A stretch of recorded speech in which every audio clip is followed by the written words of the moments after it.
የኛ ሰው ኢሞሽናል ነው። የኛ ሰው ለመቀጠር በጣም ዝግጁ ነው። በተለይ እንደ ኢትዮጵያ ያለ ከእውነትና ዕውቀት የራቀ ማህበረሰብ ደግሞ ሲኖር ሰዎቹ ህዝቡን ገድለውም አስርበውትም እርካታ የተሰማቸው አይደሉምና ከሞት የተረፋቸውን በስድብ ይሞልጩታል። ስድብ ግን የመጀመሪያቸው አይደለም። የዋልጌና የባለጌ ሰው ቃላትን ለጆሮ የሚኮሰኩሱ ለሰሚም የሚያሸማቅቁ እንኳን እንዲህ ባለ ትልቅ ኃላፊነት ላይ ከተቀመጠ ሰው ይቅርና ከተርታም ሰው ሊሰሙ የማይገባቸው እንኳንም በሚዲያ ላይና በህዝብ ፊት በሁለት ሰዎች መካከል በሚካሄድ ልውውጥ ውስጥም ጥቅም ላይ ሊውሉ የማይገባቸው ደግሞ ለመጥራት የሚያሳፍሩ አገላለጾችን ተጠቅሞ ህዝብን መስደብ፣ ግለሰቦችን ማዋረድ ልማዳቸው ነው። ጥቂት አብነቶችን እንጥቀስ። ቅዘናሞች ናቸው። ሸለፈታም ፎካሪ እንኳን ህዝብን እመራለሁ ብሎ ለተቀመጠ ሰው ይቅርና ለማንም ቢሆን እንዲህ ያሉ አዋራጅ ስድቦች ተሳዳቢውን የሚያቀሉ ናቸው። እነዚህ ተሳዳቢዎች በአንድ ወቅት ደግሞ ስድብ የሰነፍ ቋንቋ ነው ይሉ ነበር። እብሪት፣ ትምኪት፣ ስድብ ይሄ ሁሉ የሰነፍ ቋንቋ ነው። ስድብ የሰነፍ ቋንቋ ነው ይሉ የነበሩት እነዚሁ ገዢዎች ዛሬም በስድባቸው ገፍተው መላ የኢትዮጵያ ህዝብ ቀጣፊ ነው ይላሉ። የአገሩ ሰው በሙሉ እውነትም ዕውቀትም የለውም ብለው ይዘልፉታል። ንቅል ነህም ይሉታል። የሚመሩት ህዝብ ወይም ልንመራው ተቀምጠናል የሚሉትን ማህበረሰብ በህዝብ ደረጃ ለመዝለፍ ያበቃቸው ምክንያት ምንድን ነው የሚለው ጥያቄ ምላሹ የሚገኘው ከስነ ልቦና ሰፈር ውስጥ ብቻ አይመስልም። ስድብ የሰነፍ ቋንቋ ነው የሚለውን የእነሱን ትርጓሜ ለራሳቸው እንዳለ ከመጠቀም አልፈን ከተሳዳቢነትና ዘለፋ ውስጥ አንድ አቅም ማነስ ደግሞም ችሎታ የለሽነት ሊመዘዝ እንደሚችል እንፈልግ። አገር ለማስተዳደር ካለመቻል የሚመነጭ አንዳች ፖለቲካዊ ጉዳይ። ከዚህ በተጨማሪ ደግሞ የኢታማዦር ሹሙም ሆነ የጠቅላይ ሚኒስትሩ ዘለፋዎች ወደ አደጋ የማደግ ዕድላቸው የከፋ ነውና በቀጣይም በየቤቱ የሚገደሉ አራሶች፣ በየመንደሩ የሚጨፈጨፉ አርሶ አደሮች የሚበዙ መሆናቸውን የሚጠቁም አድርጎ መውሰድ ከነሱ ባህሪ አንጻር የተገባ ነው። ሁለቱም ሰዎች ተበሳጭተዋል። ብስጭታቸውን የሚገልጹት ደግሞ ስቴትስማን ወይም የአገር መሪ በሚናገራቸው ገለጻዎች ሳይሆን አግድም አደግ ሰው በሚያወጣቸው ቃላት ነው። እናም ይህ ብስጭታቸው ስለ ቀጣዩ ነገር ምን ይናገራል የሚለው ጥያቄ መሰረታዊ ይሆናል። የሚሳደቡት ደግሞ በጅምላ ህዝቡን ነው። በተለይ እንደ ኢትዮጵያ ያለ ከእውነትና ዕውቀት የራቀ ማህበረሰብ ደግሞ ሲኖር ምንድነው ይሄ ኮንፍሊክት ሜንታሊቲ የወረረው ማህበረሰብ ስለ ብልጽግና የማስብ የኢትዮጵያ ህዝብ ማሰብ አለበት። ኢትዮጵያ ህዝብ ማሰብ መጀመር አለበት። ልማት አለ። ይሄ ልማት ደግሞ ዓለምን እያስደመመ ነው ያለው። ባካችሁ አይናችሁን ግለጡ። ዓለም እኮ የተደነቀ ያለው በኢትዮጵያ ስራ። ምን ለምን ትገረማላችሁ? ወይም እኛ አልተናገርናቸውም ወይም እናንተ ማየት አልፈለጋችሁም። እናንተ ሲባል ድፍን ኢትዮጵያ ማለት ነው። እናንተ ብቻ አይደላችሁ። ማመስገን የሚባል የለም፣ ማልቀስ ብቻ ነው። አልቃሽ ህዝብ ደግሞ አይሻገርም። የሌላ ሀገር ሰው እኮ እንደዛ አይደለም። የኛ ግን በጣም ተቀጣሪ ነው። ቀበሌውና ስለ ቤተሰቡ የሚያላዝን ህዝብ ነው ያለው ኢትዮጵያ ውስጥ። ባለቤት ያጣች አሳዛኝ ሀገር ናት ኢትዮጵያ። ብልጽግናዎች አገር መምራት እንደማትችሉ 7 ዓመት ሙሉ ታያችሁ ሲባሉ አገር መምራት የምንችል መሆናችንን እናሳያችሁ ብለው ህፃናትን ለመግደል ድሮን፣ ቅዳሴ ላይ የቆመን ምዕመን ለመጨፍጨፍ መድፍ እንደሚልኩ አሳይተዋል። አገር መምራት ማለት ሰውን ከነነፍሱ እያቃጠሉ በዳቦ እንብላቸው ወይስ በእንጀራ የሚል ወታደርን ማሰማራት ይመስላችኋል? በመቶ ሺህ የሚቆጠሩ እህቶቹንና እናቶችን የሚደፍር ጦር መላክም ይመስላችኋል? ሰውን ገድሎ አስከሬኑን በአህያ ጀርባ ላይ ጭኖ መዞርም ይመስላችኋል? ሰሞነኛዎቹ የጠቅላይ ሚኒስትሩና የኢታማዦር ሹሙ ዘለፋዎች በቀጣይ ስለሚሞቱት ህፃናትና ስለሚደፈሩት ሴቶች፣ ስለሚገደሉት ህዝቦችና አስከሬናቸውም በአህያ ተጭኖ መቀጣጫ ስለሚሆኑ ሰዎች ወዘተ የሚጠቁም ነው። በተለይም የጠቅላይ ሚኒስትሩን ስድቦች ከፊልድ ማርሻሉ ማስፈራሪያዎች ጋር ስንቀላቅለው የሚሰጠው ምስል መጪው ጊዜ አስፈሪ መሆኑን የሚያሳይ ነው። ምንም እንኳን ፊልድ ማርሻሉ ያለ ፊልዳቸው ገብተው ስለ ጂኦፖለቲካም ስለ ታሪክም ማብራሪያ ለፓርላማው ሲያስተምሩ የታዩ ቢሆንም ቀጣዩን እቅድ ግን ቁልጭ አድርገው አስቀምጠውታል። በተለይ የቀድሞ የወንጀል አጋራቸውንና አጋፋሪያቸውን ሻቢያን እንደማይለቁት አሳምረው ተናግረዋል። የባህር ኃይል ያቋቋምነው ከኤርትራ ጋር ለመስራት ነበር፣ ግን እኔ ቁልፉን ይዤ ላሽከርክራችኋለን ብለዋል። አሁን አኩርፎ እየተወራጨም ነው ብለዋል። ባህር ኃይሉን ከነትጥቁ ጨርሰን ባህር እየፈለግን ነውም ይላሉ። ከንግግራቸው ላይ የሚሰማው የመከፋትና የመበሳጨት መጠን ወዴት ሊወስድ ይችላል የሚለውን ከማየታችን በፊት ፊልድ ማርሻሉ ያለ ፊልዳቸው ገብተው ስለ ምስራቅ አፍሪካ ዲፕሎማሲ ሲተነትኑ ቆይተው ቀጣናው የተበጠበጠ ነው፣ ተረግሞ ነው መሰለኝ ያሉትን ሐሳብ እናስከትል። ቀጠናው ተረግሞ ነው ወይስ ምን ሆኖ ነው አላቅም። በጣም የተበጠበጠ ቀጠና ነው። ግዴሎትም ፊልድ ማርሻል አንድ ቀጣና በእርግማን አይበጠበጥም። እንደናንተ ያለ በጥባጭ መንግስት ባለ ጊዜ ግን በውስጥም በውጭም መረበሽ ይሆናል። እንደናንተ ያለ ስብስብ እየዞረ ሲጎነትል በየቦታው ግጭት ሲጠምቅ ስለሚውል ምስራቅ አፍሪካ ሰላም አጥቷል። በአሁኑ ወቅት ከየትኛው ጎረቤታችሁ ጋር ሰላምና ትብብር አላችሁ? ከሶማሊያና ሱዳን ጋር ሆድና ጀርባ፣ ከኤርትራ ጋር በጦርነቱ ዋዜማ ላይ ከጅቡቲ ጋር በመጠራጠር ሁኔታ ውስጥ አይደላችሁምን ብሎ የሞገታቸው ባይኖርም እሳቸው ግን አንድ ወዳጅ ሀገር ጠርተዋል፣ ጅቡቲን። ከጅቡቲ ጋር ምንም ችግር የለንም፣ እየሰራን ነው። በጣም ነው የምንሰራው። ከጅቡቲ ጋር ምንም ችግር የለብንም የሚለው እርግጠኛነት ላይ የተመሰረተው የፊልድ ማርሻሉ ንግግር በፓርላማ ሲሰማ የጅቡቲው ፕሬዝዳንት ግን ለፈረንሳይ መገናኛ ብዙሃን አብይ አህመድ ጎረቤት ሀገራትን እንደ ክሬሚያ ገንጥሎ የመጠቅለል እቅድ እንዳላቸውና ይህም ስጋት እንዳሳደረባቸው ሲናገሩ ነበር። ጊሌህ ከፈረንሳዩ ጄን አፍሪክ መጽሔት ጋር በነበራቸው ቆይታ ለአብይ እኛ ሩሲያ ከዩክሬን እንደነጠቀቻት ክሬሚያ አይደለንም ብየዋለሁ። ጠቅላይ ሚኒስትሩ ከአንካራው ስምምነት በኋላ የወደብን ጉዳይ በኃይል መፍታት እንደማይችል እንደተረዳ ተስፋ አድርጋለሁ። የኢትዮጵያ መንግስት የጎረቤት ሀገራትን ህልውና መቀበል አለበት ብለዋል። ይህ አነጋገር ከአንድ የአገር መሪ ሲሰማ ቀጥተኛ ትርጉሙ ኢትዮጵያ የጅቡቲን ህልውና አትቀበልም፣ እንደ ክሬሚያም መገንጠል ትፈልጋለች የሚል ነው። ጅቡቲ ኢትዮጵያንም የምትመለከታት እንዲህ ባለ መነጽር ሲሆን ገንጥላ የምትወስድ ወይም በኃይል ፍላጎቷን የምታስፈጽም አድርጋ ነው። ኦመር ጊሌህ አገራቸው በኢትዮጵያ ምክንያት የህልውና አደጋ እንደተጋረጠባትም እየጠቆሙ ናቸው። እንዲህ ያለ ስጋት የፈጠሩባትን ጅቡቲን ነው እንግዲህ ፊልድ ማርሻሉ ከጅቡቲ ጋር ምንም ችግር የለብንም ማለታቸው። ኢትዮጵያ በዚህ ልክ ወራሪና ቆርሶ ወሳጅ ተደርጋ የመታየቷ ምክንያት ጉልበትን የፍላጎት ማስፈጸሚያ መሳሪያ አድርጋ ከመመልከቷ ጋር እንደሚመነጭም ይጠቁማሉ የጅቡቲው ፕሬዝዳንት እንዲህ ማለት የአንካራው ስምምነት አብይን ጉልበት እንደማያዋጣ ያስተማረው ይመስለኛል። ጎረቤቶችን በማክበር በርበራንም፣ ጅቡቲንም፣ መቋደሽንም አሰብንም መጠቀም እንደሚቻል ማመን ያስፈልጋል ብለዋል። የብልጽግና ሰዎች አእምሮ ጉልበትና ጠመንጃ መሆኑን ለመጠቆም ደግሞ እኛ ከኢትዮጵያ የቀረበውን ጥያቄ ውድቅ ያደረግነው ወታደራዊ ውጥን ጨምሮ በመምጣቱ ነው በማለት የአዲስ አበባዎቹን ሰዎች ጦረኛ ፖሊሲ በፈረንሳይ አፍ ተናግረውታል። በአገር ውስጥ አንድም ጦርነት አሸንፈው የማያውቁት የአገሪቱን ኤሊት ኃይልና ልምድ ጠገብ ሰራዊት በርስ በርስ ጦርነት አስጨርሰው ከየሰፈሩ እያፈሱ በሚወስዷቸው ታዳጊዎች ጦር ገነባን የሚሉት ብልጽግናዎች አሁን ደግሞ ጎረቤት ሀገርን ለመውረር እየተንደረደሩ መሆናቸውን አይደብቁም። ባህር በር ብሔራዊ ጥቅም ነው፣ መከላከያ ይህንን ብሔራዊ ጥቅም ይከላከላል ብለዋል። ባህር በር ብሔራዊ ጥቅም ነው፣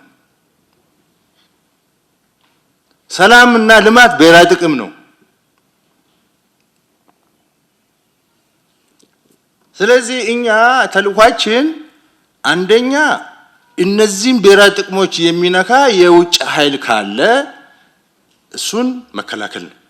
የአፍሪካ ህብረትም ሆነ የተባበሩት መንግስታት ስለ ኢትዮጵያ ያላቸው ዕውቀትና በዋና ጽሕፈት ቤታቸው የሰቀሉት ካርታ የሚያሳያቸው አገሪቱ በየብስ የተከበበችና የሚያጎራብታትም ባህር በአጠገቧ የሌለ መሆኑን ነው። እናም እነ ፊልድ ማርሻል ብርሃኑ ጁላ ባህር በር ብሔራዊ ጥቅማችን ነው፣ እሱን እንከላከላለን ሲሉ የሚቀርብላቸው ጥያቄ መጀመሪያ አልፋሽጋና ሱርማን ዛላምበሳንና ራማን ብትከላከሉ አይሻልም ነበር ወይ የሚል ብቻ አይደለም። የሌላችሁን ነገር ከምትከላከሉ ያላችሁን ብታስጠብቁ አይበጅም ወይ ከሚለው በተጨማሪ ባህር ሳይኖር ባህር ብሔራዊ ጥቅም የሚሆነውና እናንተ የምትከላከሉት እንዴት ነው የሚለው ሲከተል ሊያነሱ የሚፈልጉት ነገር ያንኑ የሚያሸንፉትን ጦርነት ሆኖ እናገኘዋለን።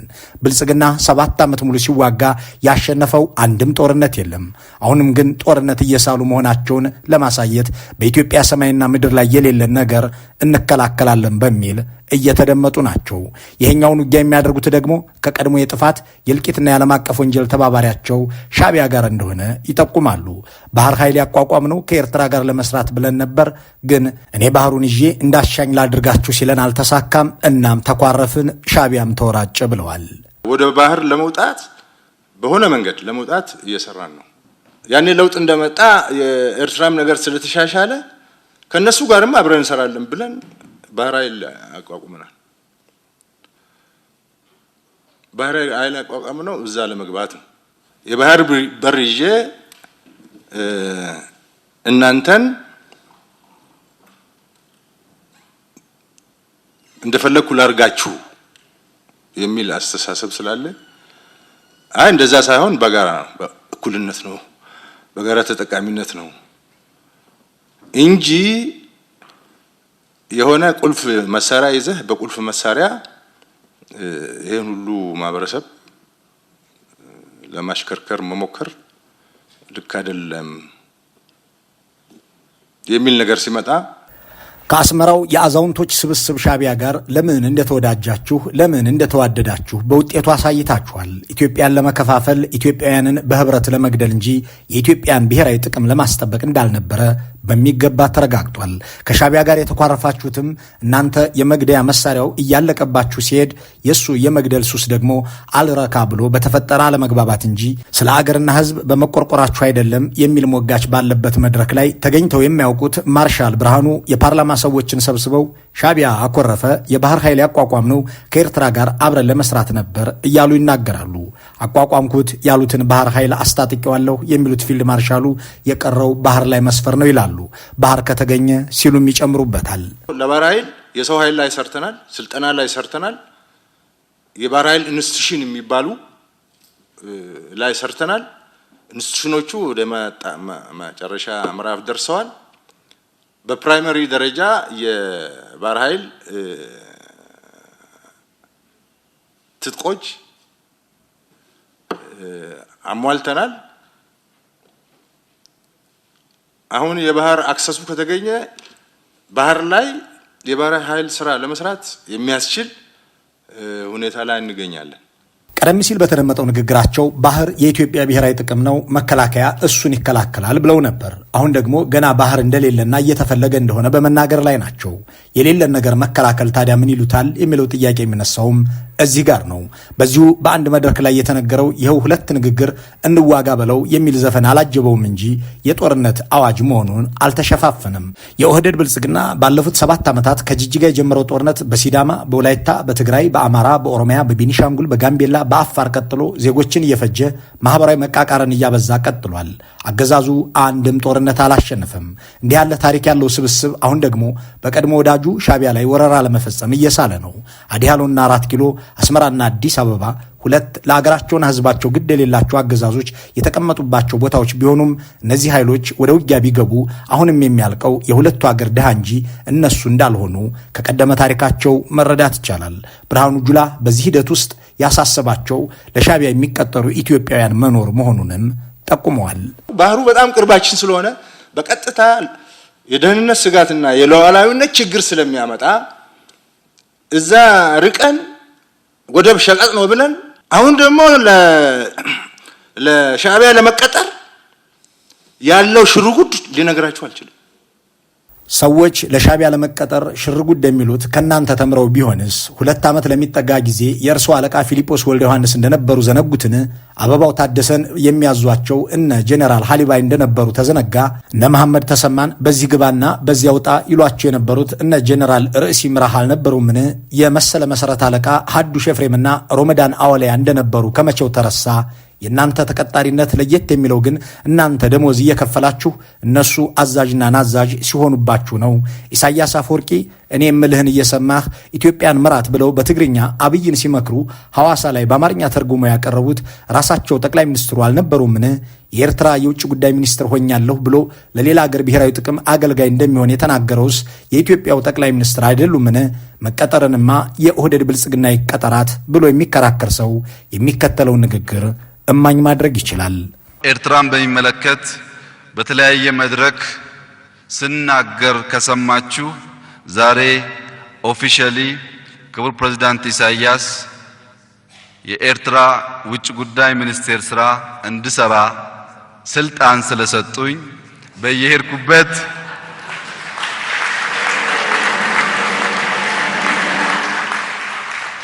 አቶ ኡስማን ወክዬ ከሰራው የሥራ መዛባት እንዳይመስላችሁ። ሻቢያ ቀጥሮት ኢትዮጵያን ያወደመ መንግስት በኢትዮጵያ ውስጥ ከኦህዴድ ብልጽግና በፊት አልነበረም። ተቀጣሪነት እንዲህ በየፈርጁ አሰማርቶ ሲያዛቸው ከኖረ በኋላ ዛሬ ደግሞ ለሻቢያ ለመቀጠር ሽርጉድ በዝቷል ይላሉ። መንግስታዊ ስልጣንን ያህል ነገር እጃችሁ አስገብታችሁ ለሻቢያ መላላኪያነት የተገለገላችሁበትን እናንተን ያየ ሁሉ መቀጠርን ከእናንተ ተምሮ ቢያደርገው ለምን ይገርማችኋል የሚለውን ጥያቄ አንስተን ወደ አገር ውስጥ ጉዳይ ስንመለስ ፊልድ ማርሻሉ በኦሮሚያና አማራ ክልል 90% አሸንፈናል ሲሉ እናገኛቸዋለን። ጥያቄው 10ሯስ መቼ ነው የምትጨርሷት የሚል አይደለም። ካሸነፋችሁ ታዲያ ስለምን አሜሪካም አውሮፓም ድርድር አድርጉ ሰላምም አውርዱ ይሏችኋል? ለምንስ ህዝቡ ሰላም አጣሁ እያለ በየመድረኩ ለእናንተው ይናገራል? ለምንስ ምርትና አገልግሎት ይቋረጣል? ወዘተ ከሚሉትም ጥያቄዎች በተጨማሪ ለምን ወታደሩ ሴት ከሚደፍርበት ህፃን ከሚገድልበት ደም ከሚቃባበት መንደር ወጥቶ ወደ ካምፕ አይገባምና ምክክር አታደርጉም የሚል ሐሳብ ያላቸውን ሰዎች ፊልድ ማርሻሉ ክፉኛ ይበሳጩባቸዋል፣ ይሰድቧቸዋልም። ብዙ ሰው ምን ይላል? መከላከያ ለምን ወደ ቦርደር አይሄድም? በውስጥ ግጭት ምን ያደርጋል ብሎ ጥያቄ ይጠይቃል። አንተ ንቅል ነህ በሉት። ንቅል ነህ። ይቅር ለመከላከያ ሰራዊት ለሆነ ቀበሌ መመሪያ መስጠት አትችልም። እዚህ ጋር ብዙ ሰው ሲሉ የተናገሩትን ልብ እንበል። አብዛኛው ህዝብ እየጠየቀ ያለው ሰራዊቱ ከቀይ ወጥቶ እንዲሄድ ሰላምንም እንዲመለስ የሚል ቢሆንም እሳቸው ግን ይህንን ብዙ ህዝብ ንቅል ብለው ይዘልፉታል። ጠቅላይ ሚኒስትሩም ሆኑ ኤታማዦር ሹሙ የስድብን በረዶ ሲያዘንቡ ያስተዋሉ ሰዎች ሐሳብ ስለጨረሱ ነው የሚል ክርክር ሲያነሱ ይደመጣሉ። ይሁን እንጂ ወትሮም ተሳዳቢ ነበሩ፣ ሲጀመርም ሐሳብ የላቸውም የሚለውን ሌላ ሐሳብ የሚያቀርቡ ሰዎች በማስረጃ መሞገት ይችላሉ። አሁንም ግን የስድባቸው ምንጭ የህዝቡ አልተረዳንም ብሶታቸው መነሻ ድፍን ኢትዮጵያዊ ዕውቀትም እውነትም የሌለው ነው የሚለው ፍረጃ መነሻ አንድም ተስፋ መቁረጥና በጥልቀት መጠላትን መረዳት፣ ሁለትም ለቀጣይ እርምጃ ከወዲሁ ሰበብ ማስቀመጥ ነው። ሰዎቹ ተስፋ መቁረጣቸውን ግድያን የበለጠ ለማስፋት ሊገለገሉበትም ይችላሉ። እስካሁን በካራ ሲያርዱ፣ በእሳት ሲያቃጥሉ፣ ገበያ ሙሉ ህዝብ በአውሮፕላንና ድሮን ሲጨፈጭፉ፣ የሰው አስከሬን በአህያ ጭነው ሲያዘዋውሩ ካሳዩትም የላቀ ጭካኔ ሊፈጽሙም ይችላሉ። እናም የተደገሰለትን ሌላ እልቂትና መተላለቅ ለማስቀረት ህዝብ ግዙፍ መልእክት ያላቸውን ሁለት አረፍተ ነገሮች ከፍ አድርጎ መሞገት ይገባዋል። ጦርነት ይብቃኝ፣ ሰላሜን መልሱልኝ ብሎ መልካሙን ሁሉ በመመኘት በዚሁ እንሰናበታለን።